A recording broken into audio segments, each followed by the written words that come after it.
중간정산을 이제 하신 중에 퇴직금을 다시 적립할 수 있냐라고 이제 문의하시는 분들이 많이 있습니다. 그렇죠. 그래서 지난번에 말씀드렸듯이 그 퇴직금 정산 요건이 많이 있습니다. 네. 근데 이제 지금은 이제 삭제된 조항 중에 하나인데요. 예전에 그 중간정산 요건 중에 월급제를 연봉제로 전환하는 경우라는 중간정산 요건이 하나 있었습니다. 그렇죠. 세법상 용어로 현실적 퇴직 사유가 하나 있었어요. 네네. 그러니까 나머지 사안들은 이 문제가 고려가 되지 않습니다. 왜냐하면 나머지 사안들은 중간정산 사유가 발생이 되면 중간정산을 받아요. 그랬다가 그 다음부터 다시 기산을 할 수가 있었어요. 퇴직금을 다시 적립할 수 있습니다. 그런데 이제 이 조항은 앞으로 퇴직금을 앞으로 지급하지 않는다는 조건으로 중간정산을 한 거예요. 네. 그래서 이제 이런 조건으로 중간정산을 받으신 의무분들의 경우 내가 그러면 다시 월급제를 연봉제가 아닌 연봉제를 다시 뭐예요? 그렇죠. 뭐 호봉제 또는 월급제로 환원시키면 다시 퇴직금 적립을 할 수 있느냐 하는 이제 질문들을 하신다는 거죠. 그래서 말씀드린 것처럼 이 조항이 이제 2015년도까지만 이제 존치가 돼 있었고요. 네. 그 이후에 이제 삭제되면서 이 조건으로는 이제 중간정산을 받을 수 없게 된 겁니다. 그래서 이 프로세스를 보면 임원으로 취임하신 분이 요 2015년도 12월 31일 이전에 연봉제로 전환해서 퇴직금을 정산한 거예요. 그 이후는 본인의 급여제 제도는 어떻게 운용되고 있다는 거죠? 연봉제로. 그렇죠. 퇴직금이 포함된 연봉제로 운용되고 있다는 거예요. 네. 그런데 어느 시점에 다시 이거를 월급제로 전환을 해서 그러면 내 연봉이 그만큼 줄어드는 거잖아요. 그렇죠. 줄어드는 거를 내가 나중에 다시 퇴직금으로 가져가겠다. 그럼 이때부터 다시 퇴직금을 적립해서 이제 실질적으로 2차 퇴직금 정산을 할 수의 문제입니다. 네. 자, 여기서 지금 제가 드린 말씀만 대충 들으면 퇴직금 다시 적립할 수 있겠다라는 생각이 들어요. 여기서 이제 몇 가지 굉장히 중요한 포인트를 좀 검토를 해봐야 됩니다. 첫 번째는 뭐냐면 과연 내가 이때 연봉제로 전환한 이 시점에 내가 실질적으로 정말 월급제에서 연봉제로 전환한 실질이 맞느냐. 그럼 이제 보통 우리가 그럼 연봉제가 뭐고 월급제가 뭔지 좀 이해를 해야 되잖아요. 네. 월급제라는 거는 보통 이제 근속 연수나 연령에 따라서 급여를 물론 차등적으로 지급하는 거긴 하지만 보통 우리가 이제 연공서열 제도라고 합니다. 그래서 이제 공무원식으로 생각하면 돼요. 그래서 뭐 호봉 테이블 같은 게 있어서 그렇죠. 뭐 매년 뭐 1호봉, 2호봉씩 이렇게 올라가는 거예요. 그리고 설사 이런 게 없다 하더라도 이제 임금 상승 비율이 뭐 물가 상승률 정도 올라간다든가 네. 그래서 꼭 호봉제라는 제도가 없다 하더라도 외관상 월급제다라고 이제 인지를 하면 됩니다. 그런데 가령 예를 들어서 받는 샐러리의 이 부침이 굉장히 큰 기업들은 이 제도 자체가 연봉제로 인식이 될 수가 있어요. 그래서 보통 우리가 이제 연봉제 하면 임원 개인의 능력과 업적을 평가해서 연간 금액을 정하고 이 주는 방식을 12분의 1로 주든 이거는 중요한 게 아니에요. 임금액을 어떻게 결정하냐가 이제 되게 중요한 거죠. 연봉제라고 했다고 해서 뭐 한꺼번에 다 주는 건 아니잖아요. 네. 그럼 이 제도를 왜 만들었겠느냐라는 걸 한번 이제 입법 취지를 한번 이해를 해보자 이거예요. 그러면 갑자기 이제 월급제를 연봉제로 바꾸게 되면 안정적인 급여 체계에 의해서 월급을 받던 사람이 이제 연봉으로 인한 성과평가를 받잖아요. 그러면 예를 들어서 매달 뭐 1호봉씩 임금 상승을 혜택을 받던 근로자든 임원이 이제 연봉평가가 되면 이제 연봉이 절반으로 떨어질 수도 있는 거잖아요. 좀 극단적인 예를 보자면. 뭐 그럴 수 있죠. 네. 예. 근로자들은 최저임금이나 이렇게 보호도 받지만 임원은 그런 게 없어요. 그러면 그동안에 본인이 쌓아놓은 퇴직금이 어떻게 되겠어요? 다 날아가 버리죠. 그렇죠.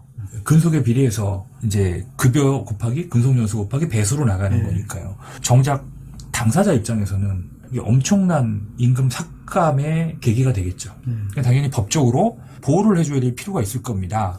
그러니까 당연히 이제 급격한 급여 변동을 수반하는 연봉 체계로 바꾸게 되면 이거는 회사에서 중간정산을 어느 정도는 허용해 줘야 된다라는 논리적 타당성을 얻게 되는 거죠.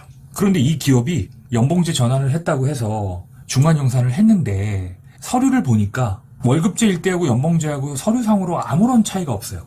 금액상으로 실제 받은 금액이. 그 다음에 이제 아까 말한 것처럼 이 연봉이냐 월급이라는 거는 이제 평가 제도에 따라서 연봉제냐 아니냐를 판단한다고 말씀드렸잖아요.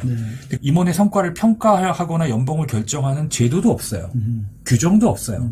그럼 과연 이걸 연봉제로 전환했다고 볼 수 있냐라는 근원적인 문제가 있는 거예요. 그럼 연봉제로 전환했다라는 근거가 없는 상태에서 다시 월급제로 돌아간다라는 명분도 없는 거죠.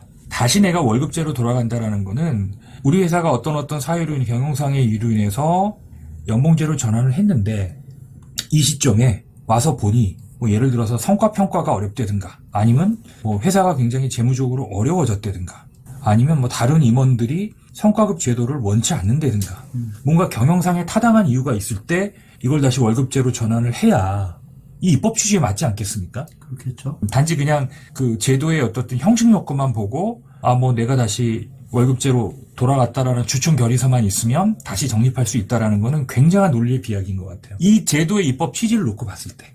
그래서 이제 퇴직금 다시 재적립을 하기 위해서는 반드시 내가 중간용산을 받았을 당시에 그때 중간용산을 받은 사유가 이제 월급제로 연봉제로 전환했다면 실제 연봉제로 전환한 필요 조건과 충분 조건이 갖춰져 있는지 그게 있다면 가능해요. 근데 이제 그게 없거나 부실하다면 퇴직금을 다시 재적립할 수 있는 방안은 현실적으로 없다. 이렇게 해석을 하실 필요가 있으실 것 같습니다. 자, 여기 한번 관련 예규를 한번 볼까요? 퇴직금을 다시 받을 수 있다는 예규를 한번 보실게요. 한번 읽어봐 주시겠습니까? 임원의 급여를 연봉제로 전환하면서 향후 퇴직금을 지급하지 아니하는 조건으로 그때까지 퇴직금을 정상하여 지급하고 추후 주총회의에서 임원의 급여를 연봉제 이전의 방식으로 전환하되 그 전환일로부터 가산하여 퇴직금을 지급하기로 한 경우 당초 지급하였던 중간정산 퇴직금에 대하여는 법인의 업무와 관련 없이 지급한 가지급금 등으로 보지 아니하는 것임.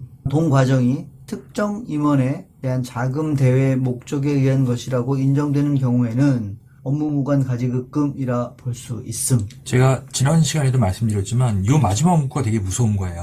특정 임원에 대한 자금 대여다라는 거를 과세관청이 판단하였다는 거죠. 그렇죠. 네. 자, 그러면 이게 특정 임원에 대한 자금 대여의 목적이 아닌 것으로 인정받으려면 100% 필요 충분 조건일 수는 없지만 어느 정도의 충분 조건을 갖춰야만 되는지에 대해서 이제 여러 가지 얘기들이 있습니다. 밑에 보시면 실질적인 연봉제 전환에 따른 중간정산임을 입증해야 된다. 그러면 어떤 게 실질적인 중간정산이냐도 판례에 나와 있습니다. 밑에 한번 보시면은 대표이사의 경우 뭐예요? 연봉제 근로계약서가 작성돼 있어야 된다. 그럼 이제 연봉제 근로계약서가 작성된다라는 거는 니네 회사가 연봉제로 운영되고 있다라는 근거나 규정이 있느냐. 그렇죠. 그때마다 뭐 내가 2억 받아갈 거야, 3억 받아갈 거야. 이게 무슨 연봉제예요. 예. 연봉의 결정에 필요한 뭐를 하고 있냐? 성과평가를 실시하고 있냐. 그래서 이제 이렇게 성과평가를 통해서 결정된 연봉을 주주총회나 이사회를 통해서 결정을 하고 있느냐. 자, 그런데 중간정산 시점 이후로 차이점이 없다. 그 다음에 연봉제로 전환된 거로 볼 수 있는 객관적인 자료가 없다. 이런 경우는 연봉제로 전환되었다고 볼 수 있다, 없다? 없다라는 이제 과세관청의 판례가 있다는 거죠. 그래서 여기 이제 연봉제로 전환했다라는 얘기 자체는 이제 기존의 연봉제로 전환해서 중간정산을 받아서 이미 5년이 경과된 기업들은 이제 과거 갖고는 문제가 되진 않아요. 내가 이제 이걸 다시 재정립하려면 5년, 6년 전에 중간정산 받은 거 다시 끄집어내 봐야 되는 거예요. 그래서 과연 연봉제로 전환했다라는 게 현실적 퇴직 요건에 부합한다라는 이제 인정을 받기 위해서는 급여 체계 전반에 연봉제로 전환할 만큼의 상당한 변동이 있었느냐. 그 다음에 1년 단위로 임금 총액을 결정해서 뭐 이를 지급하는 연봉제로 바뀌는 것을 의미하는 봄이 상당하다라는 이제 법원의 판결이 있는 거죠. 그렇죠. 그래서 괜히 재정립한다고 했다가 과거에 내가 중간정산 받은 거 자체가 문제가 돼버리면 오히려 재정립 때문에 과거에 내가 퇴직금 중간정산 받은 것까지 소환이 돼서 문제가 될 소지가 있을 수 있다는 거죠. 네, 조심하셔야 된다는 거예요. 그러면 이제 실무적으로 다시 내가 예전에 연봉제로 돌아갔다. 그러면 어떤 서류들이 좀 준비되어 있어야 되느냐? 연봉제 운영 근거가 있어야 된다는 거죠. 그렇죠. 그래서 이제 이왕이면 뭐 주총이나 그 당시 연봉제 전환에 대한 왜 해야 되는지에 대한 근거가 있었으면 좋겠다라는 내용들. 그래서 구체적인 내용을 주주총회 의사록에 아니면 이제 부속 서류에 좀 있었으면 좋겠다라는 거고요. 연봉제 운영 규정, 그다음에 임원 연봉 설계가 어떻게 돼 있고 어떻게 운영돼 왔는지에 대한 스토리, 그죠? 성과평가 기준, 연봉 계약서, 매년 주 이사회 결의를 통해서 성과 연봉의 재원과 지급을 결의했다라는 이 정도 있으면은 뭐 이거는 실질적으로 연봉제를 운영해야 한다고 볼 수밖에 없는 거죠. 그런 거죠. 물론 이제 이 6가지 요건을 다 갖춰야 된다는 건 아니에요. 그렇지만 이 중에서 연봉계약서 하나 있다라는 이유만으로 우린 연봉제야라고 주장하기에는 상당히 무리가 있다라는 점을 말씀드릴 수 있을 겁니다. 그렇군요. 네. 그래서 이런 요건들이 어느 정도 갖추어져서 퇴직금 제도로 기존의 호봉제로 다시 돌아갈 수 있다라고 판단이 내려지면 연봉제 폐지하는 절차를 밟아야 되겠죠. 네. 그리고 다시 월급제로 돌아가는 그 주총 결의를 해야 될 거고 퇴직금 규정을 다시 만들어야 되겠죠. 그럼 예전에 임원들이 여러 명 있는데 대표이사만 한 거예요. 다른 임원들은 안 했어요. 그러니까 대표이사만 연봉제로 운영된 거고 그렇죠. 다른 임원들은 뭐로 운영됐겠어요? 일반 월급제로 운영됐겠죠. 그렇게 두 갈래로 운용돼 왔다면 뭐 새로 퇴직금 규정을 만들 필요는 없을 수도 있겠죠. 그러니까 기존 중간정산을 안 한 그 임원들의 규정에 준용해서 다시 적용한다라는 사안만 언급하면 되겠죠.